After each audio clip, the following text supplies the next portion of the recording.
Je suis assise sur mon canapé, à faire défiler Instagram comme n'importe quel mardi soir, quand je la vois.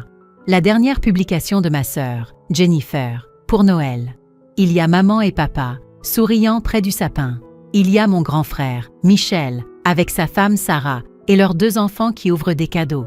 Il y a Jennifer elle-même, 28 ans et rayonnante, qui brandit un bijou qui a l'air de coûter une fortune. La légende dit « le meilleur Noël de tous les temps avec la famille ». Tellement reconnaissante pour ces gens. La famille, tu parles? J'ai 32 ans et je n'étais pas là, encore une fois. Tout comme je n'étais pas là pour la Toussaint il y a 2 mois. Tout comme je n'ai été là pour aucune fête depuis 6 ans. Vous voulez savoir le plus fou? C'était moi qui organisais tout, avant. Quand j'avais la vingtaine, j'appelais tout le monde des semaines à l'avance. Je m'assurais qu'on avait tous les ingrédients pour la recette de la farce de maman. Je coordonnais qui apportait quel plat. J'étais le ciment de la famille. Du moins, c'est ce que je croyais. Mais quelque part en chemin, les choses ont changé. Les invitations ont cessé d'arriver. Au début, j'ai pensé que c'était juste un oubli. Peut-être qu'ils pensaient que quelqu'un d'autre m'avait invité. Peut-être qu'ils supposaient que je savais que j'étais la bienvenue. Alors, je me pointais quand même. Et ils avaient l'air surpris, mais pas hostiles. Puis c'est devenu bizarre. J'appelais pour demander à quelle heure était le dîner, et ils me donnèrent des réponses vagues. « Oh, on fait juste un petit truc cette année » ou « On n'était pas sûr si tu serais libre ». Mais ensuite, je voyais les photos, des réunions de famille au complet, parfois avec des parents éloignés que je n'avais pas vus depuis des années. Le pire est arrivé il y a 4 ans. Je ne l'oublierai jamais, car c'est le moment où j'ai compris ce qui se passait vraiment. La fête des mères approchait et j'ai appelé maman 3 jours avant. « Salut maman. Je veux passer dimanche pour t'apporter des fleurs et passer un peu de temps avec toi. »« Oh, a-t-elle dit, et il y a eu une pause. Eh bien, d'accord. Oui, passe. » Pas exactement enthousiaste, mais peu importe. Je lui ai acheté ce magnifique bouquet de roses blanches, ses préférées, et j'ai conduit les 45 minutes jusqu'à leur maison en banlieue pavillonnaire. J'ai même mis la robe sur laquelle elle m'avait fait un compliment auparavant. Il n'y avait personne à la maison. Je suis restée là, sur leur porche, tenant ces fleurs comme une idiote pendant 15 minutes, sonnant à la porte encore et encore. J'ai appelé le portable de maman, directement sur la messagerie. J'ai appelé papa. Même chose. Michel n'a pas répondu non plus, ni Jennifer. Je suis rentrée chez moi, confuse et blessée. Mais je me suis dit qu'il y avait peut-être eu une urgence. Peut-être que quelqu'un était malade et qu'ils s'étaient tous précipités à l'hôpital. J'ai gardé ces fleurs dans un vase sur la table de ma cuisine, attendant que quelqu'un appelle pour m'expliquer. Puis Jennifer a posté les photos. Brunch de la fête des mères, à la belle époque, avec la meilleure famille du monde. Ils étaient tous là, riant autour de mimosas et d'œufs bénédictes. Maman portait un corsage, pas les fleurs que j'avais apportées, d'autres. Ils l'avaient planifié, ils avaient fait des réservations. Ils s'étaient tous mis sur leur 31 et étaient sortis ensemble. Et aucun d'eux n'avait pensé à me le dire. C'est là que j'ai arrêté d'essayer. Je veux dire, à quoi bon? J'envoyais toujours des SMS d'anniversaire, parce que je ne suis pas un monstre. Mais j'ai arrêté d'appeler pour les fêtes. J'ai arrêté de demander quand on se réunissait. Et vous savez quoi? Personne ne l'a remarqué. Personne n'a appelé pour demander où j'étais ou pourquoi je ne participais plus. Enfin, sauf pour mon anniversaire. Ils l'ont oublié aussi. Chaque année. L'anniversaire de Michel en mars. Grand dîner de famille. Celui de Jennifer en juillet. Fête à la piscine chez papa et maman. Celui de maman en février, celui de papa en novembre. Toujours quelque chose de spécial. Le mien en septembre. Silence radio. L'année dernière, mon 31e anniversaire est tombé un samedi. J'ai attendu toute la journée que quelqu'un appelle ou envoie un message. À 20h, j'ai commandé chez le traiteur chinois et j'ai regardé Netflix seul. Vers 22h, j'ai reçu un SMS de Jennifer. OMG, désolé. Joyeux anniversaire en retard. Le boulot a été dingue. Le boulot, bien sûr. Comme si elle avait travaillé un samedi soir et venait juste de se souvenir que sa sœur existait. Alors, me voilà maintenant, regardant leurs photos de Noël parfaites et quelque chose en moi a cédé. Pas de colère, mais de lucidité. Comme si soudain, je pouvais voir toute la situation au lieu de simplement essayer de comprendre ce que j'avais fait de mal. Je n'ai pas besoin de ça. Je n'ai pas besoin de continuer à espérer qu'ils se souviendront que j'existe. Je n'ai pas besoin de continuer à sentir qu'il y a quelque chose qui ne va pas chez moi parce que ma propre famille me traite comme une simple option. Vous savez de quoi j'ai besoin? De mon propre espace, de ma propre vie, de mon propre sapin de Noël si j'en veux un. Je ferme Instagram et j'ouvre mes contacts. Sarah Martinez est mon amie agent immobilier depuis l'université et elle m'a toujours dit de l'appeler quand je serai prête à acheter. Eh bien, devinez quoi? Je suis prête. Ça sonne 3 fois avant qu'elle ne décroche. Amélie, ça fait une éternité. Comment vas-tu? Je vais bien. En fait, je vais très bien. Écoute, tu te souviens que tu as toujours dit que tu m'aiderais à trouver une maison quand je serai prête? Eh bien, je suis prête. Sérieusement? C'est génial. Qu'est-ce que tu cherches? Je me penche en arrière sur mon canapé et je souris pour la première fois de la soirée. Quelque chose de bien. Pas immense, mais bien. Bon quartier. Habitable de suite si possible. J'économise depuis des années et j'ai assez pour un apport solide. Nous avons parlé chiffres pendant quelques minutes. J'ai été intelligente avec l'argent, probablement parce que je ne l'ai pas dépensé en grandes vacances familiales ou en cadeaux de groupe ou toutes ces autres choses que font les gens qui ont des familles unies. Mon compte épargne est en fait assez impressionnant. Après avoir raccroché, je ressens une étrange légèreté dans ma poitrine, comme si j'avais retenu ma respiration pendant 6 ans et que je me souvenais enfin comment expirer. Les 6 semaines suivantes passent comme dans un rêve. Sarah me trouve la maison parfaite, une petite maison de style colonial, peinte en bleu, rue des Érables, qui vient d'arriver sur le marché. Le propriétaire déménage pour le travail et veut la vendre entièrement meublée. Au moment où je franchis cette porte d'entrée, je sais que c'est la bonne. De grandes fenêtres, une cuisine moderne, 2 chambres à l'étage et un petit jardin avec une terrasse. Tout est de bon goût et confortable. Un canapé gris doux, un cadre de lit en bois blanc, même de la belle vaisselle. C'est comme si quelqu'un avait conçu une vie que j'ai vraiment envie de vivre. Je fais une offre cet après-midi-là. 2 jours plus tard, elle est acceptée. 5 semaines après avoir décidé de changer ma vie, je suis dans ma propre maison, avec mes propres clés. Ma maison. Les mots sonnent encore étranges dans ma tête. Je travaille à l'agence Durand en tant que directrice de clientèle senior. Il y a 3 ans, ils m'ont promue pour gérer nos plus gros clients, ce qui s'est accompagné d'une augmentation de salaire substantielle. C'est comme ça que j'ai réussi à économiser autant pour cette maison. Ma famille n'a aucune idée de ce que je fais dans la vie ou de ma réussite. Ils n'ont jamais demandé. 2 semaines après avoir emménagé, je décide de faire une pendaison de crémaillère. Je fais une liste de toutes les personnes qui comptent vraiment pour moi. Mes amis de l'université, mes collègues, mes voisins, ma famille élargie comme ma cousine Rachel et ma tante Lydie. De vraies personnes qui se soucient de moi, pas des gens qui me traitent comme une option. La seule chose que je ne fais pas, c'est d'inviter ma famille proche.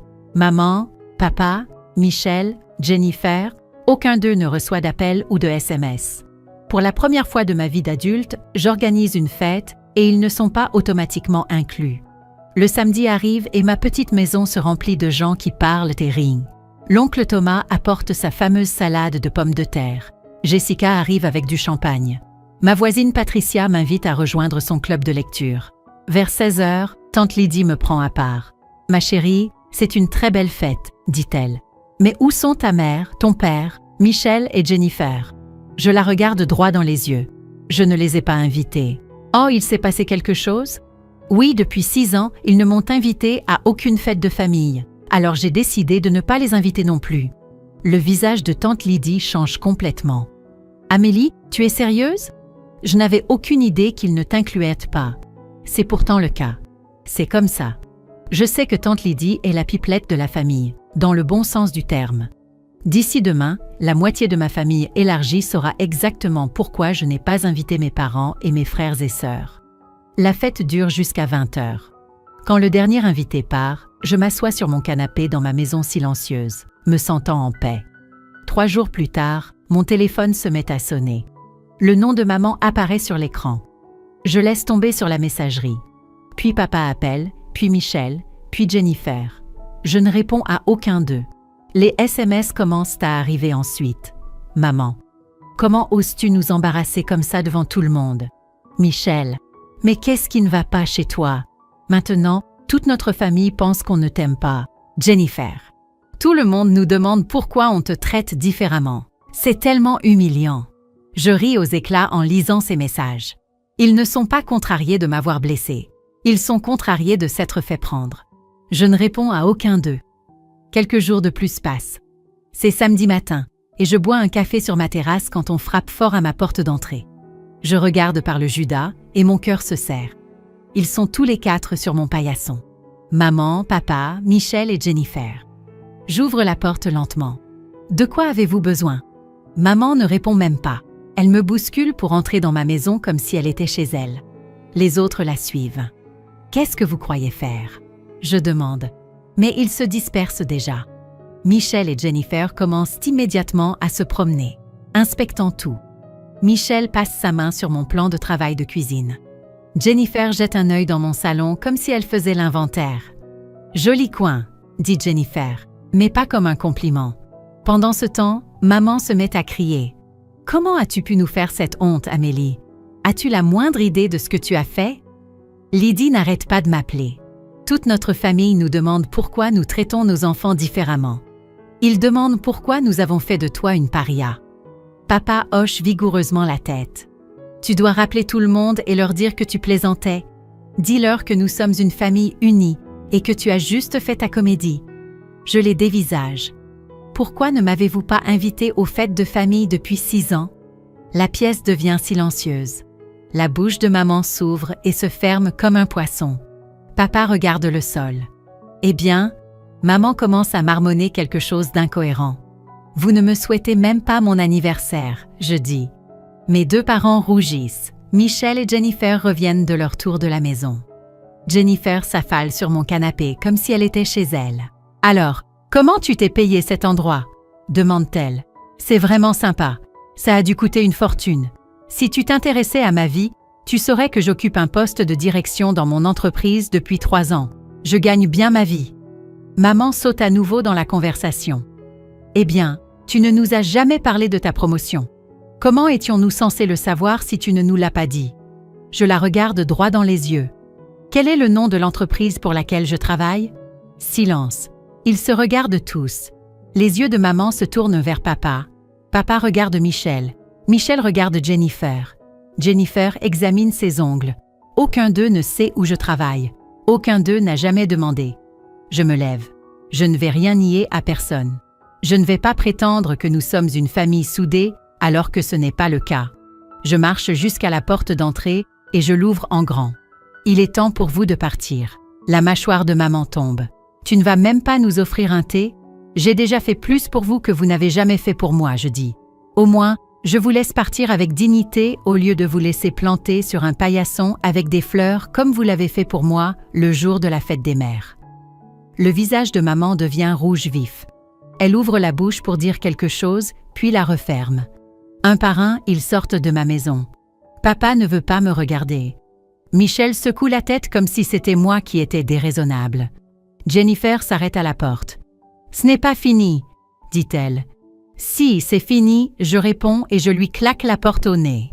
Je m'appuie contre elle un instant, les écoutant se disputer dans mon allée avant que les portières de leur voiture ne claquent et qu'ils ne s'en aillent. Après leur départ, je m'attends au silence. Je me dis qu'ils vont bouder un moment puis faire comme si rien de tout cela ne s'était passé, ce qui m'irait très bien. Mais apparemment, ma famille n'abandonne pas si facilement. 3 jours plus tard, un email de papa apparaît dans ma boîte de réception. L'objet est « Invitation à un dîner de famille ». J'ai failli le supprimer sans le lire, mais la curiosité l'emporte. Chère Amélie, ta mère et moi aimerions t'inviter à dîner ce dimanche à 18h. Il y aura un rôti de bœuf et de la purée. Nous espérons que tu pourras te joindre à nous. Affectueusement, papa. C'est si formel et bizarre. Comme si j'étais une parente éloignée qu'ils connaissent à peine. Je le supprime sans répondre. Le lendemain, Jennifer m'envoie un SMS. Envie d'aller faire du shopping ce week-end? Il y a des soldes aux Galeries Lafayette, et je me suis dit qu'on pourrait passer du temps ensemble comme au bon vieux temps. Le bon vieux temps. Quel bon vieux temps? Nous n'avons pas fait de shopping ensemble depuis que j'étais à l'université. J'ignore le SMS. Puis Michel se montre créatif. Il m'envoie un email avec des photos en pièces jointes, de vieilles photos de nous enfants. Il y en a une de lui, m'apprenant à faire du vélo quand j'avais 6 ans, et lui 10. Une autre de nous 3, construisant un bonhomme de neige dans le jardin. L'email dit « Tu te souviens quand nous étions proches? Ces jours me manquent. Je fixe ses photos pendant un long moment. Nous étions proches quand nous étions petits, mais c'était avant qu'il ne décidât que je ne comptais plus. Je ne réponds pas à Michel non plus. Une semaine s'écoule avec d'autres tentatives. Maman laisse un message vocal demandant si j'ai besoin de quelque chose pour ma nouvelle maison. Papa envoie une autre invitation à dîner. Jennifer essaie d'appeler 2 fois. J'ignore tout. Je pense qu'ils commencent enfin à comprendre le message quand maman se présente à nouveau à ma porte. Cette fois, elle est seule et elle a l'air différente. Plus petite en quelque sorte, moins en colère et plus désespérée. Amélie, s'il te plaît, pouvons-nous parler? Je veux m'excuser pour tout. Je sais que nous n'avons pas été bons avec toi et je veux arranger les choses. Elle me regarde avec ses yeux tristes et pendant une seconde, j'ai presque pitié d'elle. Presque. C'est mon anniversaire dans 2 semaines, continue-t-elle. Je prévois de le fêter à la maison, juste en famille, juste nous. Pas de grande fête, pas de parents éloignés. Je veux que tu sois là, ma chérie. C'est important pour moi. Juste en famille. Les mots me frappent bizarrement parce qu'apparemment, juste en famille signifiait tout le monde, sauf Amélie depuis des années maintenant. S'il te plaît, dit maman. Je veux reconstruire notre relation. C'est ma chance de te montrer que tu comptes pour nous. Elle a l'air si sincère, si pleine d'espoir. Et malgré tout, elle est toujours ma mère. La femme qui m'a appris à tresser mes cheveux et m'a aidée avec mon premier chagrin d'amour. D'accord. Je m'entends dire « Je viendrai ». Le visage de maman s'illumine comme un matin de Noël. Elle s'avance et me serre fort dans ses bras, et je la laisse faire. Elle sent le parfum qu'elle a porté toute ma vie. Et pendant un instant, j'ai à nouveau 8 ans. Merci, ma puce. Cela signifie tout pour moi. Après son départ, je me sens prudemment optimiste. Peut-être qu'ils ont vraiment appris quelque chose. Peut-être que le fait de m'avoir presque complètement perdue leur a fait réaliser qu'ils me prenaient pour acquise. Peut-être qu'on peut vraiment arranger ça. Je passe la semaine suivante à réfléchir aux cadeaux à lui offrir. Je me décide finalement pour une magnifique écharpe en soie d'une boutique du centre-ville. Bleu marine avec de minuscules étoiles argentées. Elle coûte plus cher que ce que je dépense d'habitude. Mais cela semble juste. Comme une offrande de paix. 3 jours avant l'anniversaire de maman, je suis au travail en train de finaliser une présentation pour un client quand mon téléphone sonne. Le nom de Tante Lydie s'affiche. « Salut Tante Lydie, quoi de neuf? Oh ma chérie, je suis tellement contente. Je viens de parler à ta mère et elle m'a annoncé la bonne nouvelle. Quelle bonne nouvelle? Que vous vous êtes réconciliés. Elle a dit que tu venais à sa fête d'anniversaire. Je suis si heureuse que vous ayez arrangé les choses avec ta famille. » Mon estomac se noue. Fête. Je pensais que ce serait juste un dîner de famille. Oh non, elle a invité tout le monde, tous les oncles et tantes, tous les cousins. Elle a dit qu'elle voulait prouver à tout le monde que vous êtes de nouveau une grande famille heureuse et unie.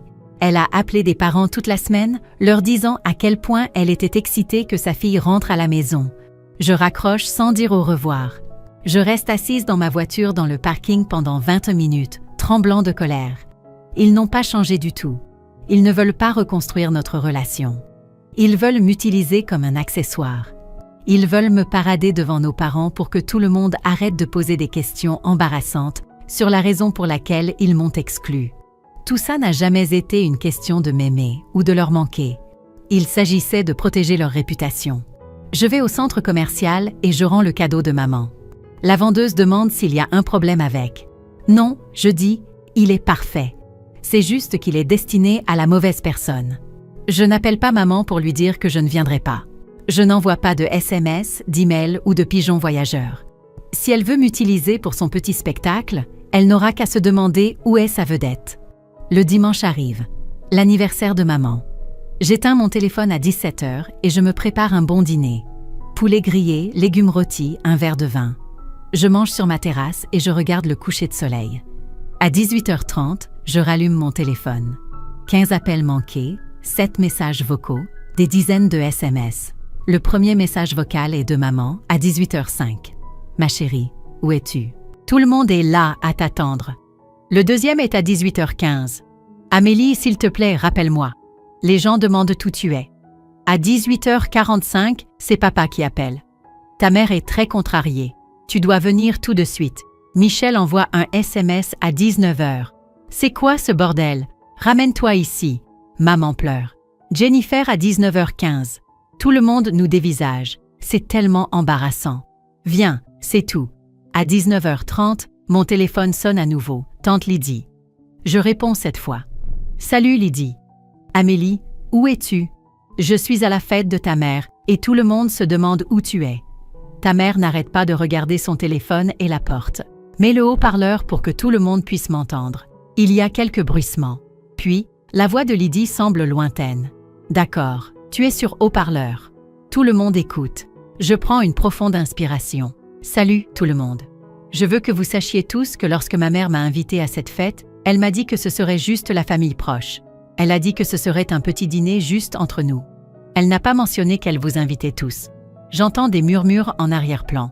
Elle m'a menti parce qu'elle voulait m'utiliser pour vous prouver à tous que nous sommes une famille heureuse. Mais ce n'est pas le cas. Depuis 6 ans, ils ne m'ont pas invité à une seule fête ou anniversaire. Pas un seul. Et maintenant, ils veulent faire comme si tout allait bien juste pour sauver la face. Les murmures s'intensifient. Je ne viendrai pas ce soir et je ne ferai plus semblant. Ils ont fait leur choix il y a longtemps et maintenant je fais le mien. Au revoir. Je raccroche. Mon téléphone se met immédiatement à sonner à nouveau. Mais je l'éteins. Je me sers un autre verre de vin et je me rassois sur ma terrasse. Demain, tante Lydie appellera probablement pour me raconter ce qui s'est passé après que j'ai raccroché. Mais ce soir, je vais juste profiter du calme. Je dors mieux cette nuit-là que je ne l'ai fait depuis des mois. Quand je me réveille le lundi matin, je ressens une incroyable légèreté, comme si j'avais enfin posé un lourd sac que je portais depuis des années. Vers midi, on frappe à ma porte. Je jette un œil par la fenêtre et je vois tante Lydie sur mon porche avec un plat à gratin. « Je t'ai apporté à déjeuner », dit-elle quand j'ouvre la porte. « Et je voulais te raconter ce qui s'est passé après que tu as raccroché hier soir. » Je la fais entrer et nous nous asseyons à la table de ma cuisine. Elle pose le plat et me regarde sérieusement. « Ma chérie, après ton annonce, on aurait pu entendre une mouche voler. Tout le monde a juste regardé tes parents. » Puis les gens ont commencé à poser des questions. Quel genre de questions? L'oncle Thomas a demandé carrément à ton père pourquoi il ne t'avait pas invité à Noël. La cousine Hélène a voulu savoir pourquoi tu n'étais pas là à la Toussaint. Ta mère a essayé d'expliquer, mais elle n'a fait qu'empirer les choses. Lydie secoue la tête. Elle a dit quelque chose comme quoi tu étais toujours occupée par le travail. Et puis Michel est intervenu et a dit « Tu ne leur as jamais parlé de ta promotion ». Alors Hélène a demandé pour quelle entreprise tu travaillais et aucun d'eux n'a pu répondre. Je peux imaginer toute la scène. Ma famille se démenant pour s'expliquer pendant que nos parents se rendaient compte à quel point ils en savaient du peu sur moi. Que s'est-il passé ensuite? Les gens ont commencé à partir. L'oncle Thomas a remballé sa salade de pommes de terre et a dit qu'il était déçu par tes parents. Hélène a embrassé ta mère pour lui dire au revoir, mais elle avait l'air assez froide. À 20h, il ne restait plus que ta famille proche, assise là avec un gâteau d'anniversaire que personne ne voulait manger. Lydie tend la main sur la table et serre la mienne. Ta mère a pleuré. Elle n'arrêtait pas de dire que tout le monde avait mal compris, qu'elle aimait tous ses enfants de la même manière. Mais ma chérie, les actes parlent plus que les mots. Je n'ai pas pitié d'elle. Je dis, et je le pense. Tu ne devrais pas. Ce qu'ils t'ont fait était mal. Et hier soir a prouvé qu'ils n'ont toujours pas compris. Ils n'essayaient pas d'arranger les choses avec toi. Ils essayaient de soigner leur image. Lydie reste 1 heure. Nous mangeons son gratin de thon et parlons de tout sauf de ma famille. Quand elle part, elle me serre fort dans ses bras. Je suis fière de toi, d'avoir pris ta défense. Elle dit, tu mérites mieux que la façon dont ils t'ont traité. Au cours des semaines suivantes, ma famille essaye tout. Ils appellent depuis des numéros différents, pensant que je ne les reconnaîtrai pas. Mais je connais leur voix. Dès que j'entends Amélie, c'est maman, ou salut, c'est ton frère, je raccroche immédiatement. Ils envoient des emails que je supprime sans les lire. Ils laissent des messages vocaux que j'efface. Michel essaie même de m'envoyer un message sur LinkedIn, ce qui est en fait assez drôle. Le réseautage professionnel pour réparer les relations familiales. C'est un nouveau niveau de bassesse. 3 semaines après le désastre de l'anniversaire de maman, je fais mes courses quand je tombe sur Madame Dubois, mon ancienne voisine de quand j'étais petite. Elle connaît ma famille depuis 20 ans. Amélie. Comment allez-vous, ma chère? J'ai entendu dire que vous aviez acheté une maison. C'est formidable. Je vais très bien, Madame Dubois. Vraiment très bien. C'est merveilleux. Vous savez, j'ai vu votre mère à la banque la semaine dernière et elle avait l'air si triste. Elle a dit que vous aviez eu une sorte de malentendu. Je souris poliment. Ce n'était pas un malentendu. C'était 6 ans où ils ne m'ont pas incluse dans leur vie et où j'ai finalement décidé que ça m'allait. Les yeux de Madame Dubois s'écarquillent. Oh mon Dieu, je n'en avais aucune idée. La plupart des gens non plus. Mais je suis beaucoup plus heureuse maintenant. Et c'est vrai, je suis vraiment plus heureuse. Ma maison est devenue mon foyer. Mon travail se passe bien. Je viens de décrocher un autre gros client. Je sors avec ce type, Lucas, de mon club de lecture, et il est vraiment super. Ma vie est pleine de gens qui choisissent d'en faire partie, pas de gens qui me traitent comme une obligation. Le week-end dernier, j'ai invité Sarah et son mari à dîner. Nous avons fait griller des burgers sur ma terrasse et jouer à des jeux de société jusqu'à minuit. Personne n'a mentionné ma famille ou demandé pourquoi ils n'étaient pas là. Personne ne m'a fait sentir qu'il manquait quelque chose. Parce qu'il ne manque rien, j'ai tout ce dont j'ai besoin. Hier, c'était mon 33e anniversaire. J'ai pris ma journée et je me suis offert une journée au spa. Quand je suis rentrée le soir, mon téléphone était plein de messages d'amis me souhaitant un joyeux anniversaire. Jessica a envoyé des fleurs. Ma cousine Rachel a appelé pour me chanter une chanson. Lucas a apporté un gâteau et nous l'avons mangé en regardant un film horrible. Ma famille proche, silence radio, comme chaque année. Mais cette fois, je n'ai pas attendu toute la journée en espérant qu'ils s'en souviendraient. Je n'ai pas vérifié mon téléphone toutes les 5 minutes, ou été déçue quand rien n'est arrivé. J'ai célébré avec des gens qui se soucient vraiment de moi, et c'était parfait. Avant, je pensais que quelque chose n'allait pas chez moi. Je pensais que j'avais dû faire quelque chose de terrible pour que ma propre famille ne veuille pas de moi. J'ai passé des années à essayer de comprendre ce que j'avais fait de mal, comment je pouvais arranger ça, comment je pouvais regagner leur bonne grâce. Maintenant, je réalise que le problème n'a jamais été moi. Le problème, c'est qu'ils ont décidé il y a longtemps que je ne valais pas l'effort. Et j'ai passé trop d'années à accepter ce jugement. Mais je ne l'accepte plus. Je connais ma valeur, maintenant. Et elle n'est pas déterminée par le fait que mes parents m'invitent au dîner de Noël ou se souviennent de mon anniversaire. Je construis mes propres traditions. Je crée ma propre famille à partir des gens qui choisissent de m'aimer. Et pour la première fois depuis des années, je suis sincèrement enthousiaste quant à mon avenir. Ma famille peut garder sa petite bulle parfaite où je n'existe pas. Je garderai ma vie imparfaite et honnête où j'existe. Et honnêtement, je crois que j'ai fait la meilleure affaire. Fin de l'histoire.